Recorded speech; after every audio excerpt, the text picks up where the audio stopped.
Hello everyone, welcome to Micro Minute. My name's Marty Jobson, and today, under the microscope, I have another monster from my pond. This time, a one-eyed monster known as a cyclops. So you remember your Greek mythology, the cyclops, single eye. I think it's Odysseus has to fight them off or something. I can't remember. Anyway, let's get on with it. Let me show you what I've got. So, if I turn that off and put that on, here's my little desktop. Here's some pond water that I fished out. There's all sorts of good stuff in there. There are hydra in there, there are ostracods, and there are a few copepods, they're called. Copepods, otherwise known as cyclops. And what I've done is I've transferred them with a little pipette over to this slide so that they can be seen more easily. And although I have to keep an eye on it, otherwise they dry out. I'm going to pop that under the microscope. And then let's go over to the microscope and see what we've got. So what we've got is a single in this. I've got a couple of drops of water on here. I've got a single copepod in this drop of water here, and you can see there. You can see it wriggling about. If I focus a little bit better, it's not quite in focus. There it is. It's a single little copepod. And these things are they're actually quite pretty. They're sort of vaguely colourful. This one's one of the good things about putting them in drops of water rather than just having them in the pot is they stay a bit more still. They have a habit of kind of zooming around rather, and they're really quite colourful. Look at them. That is its head. There's its body, and there's its tail. And you can see the rather nice colour. And I wanted to show you this in this way first, so that you could see the colour. Because really, the best way to look at these is not to do it like this, which is where I'm just using light that's coming up from the bottom. The best way is to look at light that comes in from the side. So you angle the light from the side, and then what happens is you get what's known as dark field illumination. So I'm going to switch to dark field illumination now. And when I do that, if I just zoom out a little bit so that we can actually keep this fella in shot, or it might be a woman, I don't know, this lady, this beastie in shot, we do this. Pow! Suddenly, you can see all the details. Suddenly, you can see the whole creature really, really clearly. Okay, it's currently upside down. There, it's righted itself, and hopefully, it'll stay. If it stays still long enough, I'm going to zoom in on it and focus nicely, and then I have to get my hands out of the way. Hey, look at that! Isn't that great? I'll go out a little bit. So these things are related to crustacea. So they're related to crabs and prawns, and they kind of look a little bit like that, I think. They do have a sort of a prawn effect. Now we're getting a sort of a weird effect there. Right. We're getting some reflections off the inside surface of the drop of water. Oh, it's gone. It's gone.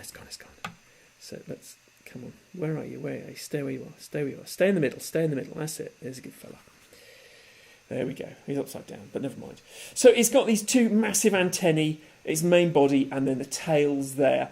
And it does have a few little legs at the bottom, but you can't really see them unless it turns over. But the important thing about this, and the reason why it gets its name, is because this thing has no eyes, no regular eyes. It has only one eye, and that eye is a special type of eye. It's called a Norplia eye, which is easier to read than it is to say.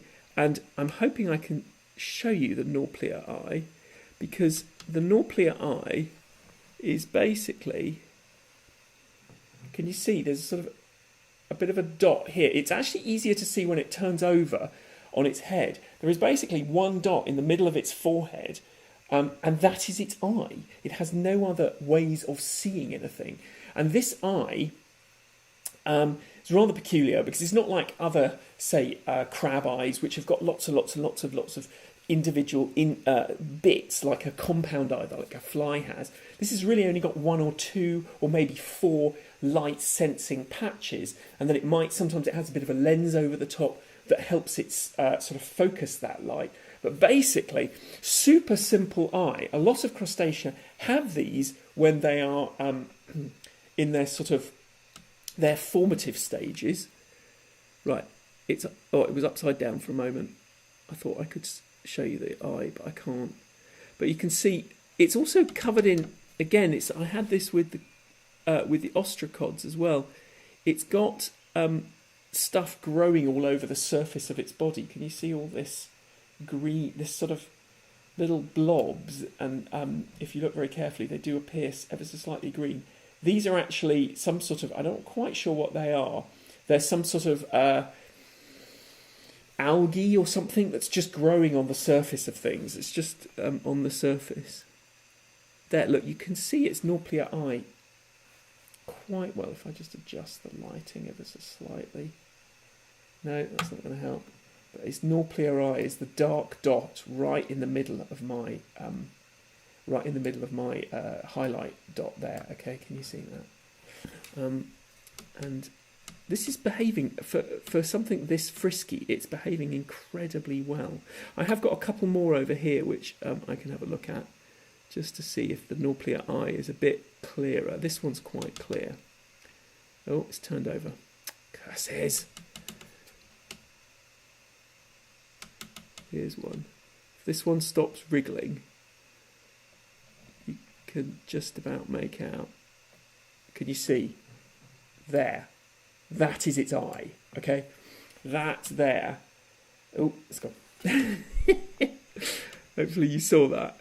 That there, when it stops, right at its head, you can see, because it's upside down and the eye sort of seems to face downwards a little bit. Now you might think, why does it have such a primitive eye? There, look, you can see it really clear. You could see it really clearly if it comes back. Why does it have such a primitive eye? Well, it doesn't need much of an eye because it lives kind of in the pond. Did you see the eye as it went swam past? Did you see the eye? There it is. And the eye only needs to be very simple because it's really only detecting kind of whether light or dark is present or not. Let's go back to the bigger one that I found. And the other thing that's quite interesting about these things is when they produce eggs, when the females produce eggs, they kind of produce these two little egg sacs that sort of they glue to themselves. They keep the eggs with them, and the egg sacs sort of stick out from the sides here and there at the side there, and they sort of have these two egg sacs at the side which they carry around with them. And as the eggs get bigger and bigger, the egg sacs become about as big as the body of the cyclops itself, the copepod itself. So there you go. That is the cyclops copepod that you can find in pretty much any pond. There are something like 13,000 species of these creatures, so there are all sorts of different varieties of them. Thank you very much for watching. As always, it's thanks to Zeiss that I have these lovely microscopes that I can show you stuff. I'll try and keep that in the middle of the screen just as we finish off. Oh, it's gone. It's gone. No, it's going to come back. I'm determined to end on a copepod. Where are you? Stay where you are, fella. Stay. There we go. So, coming up on Friday, I am going to be I've taken a request from a subscriber, and you can subscribe if this is YouTube, or you can tweet me stuff if this is on Twitter. I'm going to be taking a request, and somebody asked me if I could look at salt and sugar crystals under the microscope. So I'm going to be doing that, and we'll see what the difference is, and if I can tell the difference even. So with that, thank you very much for watching. My name is Marty Jobson. Bye-bye.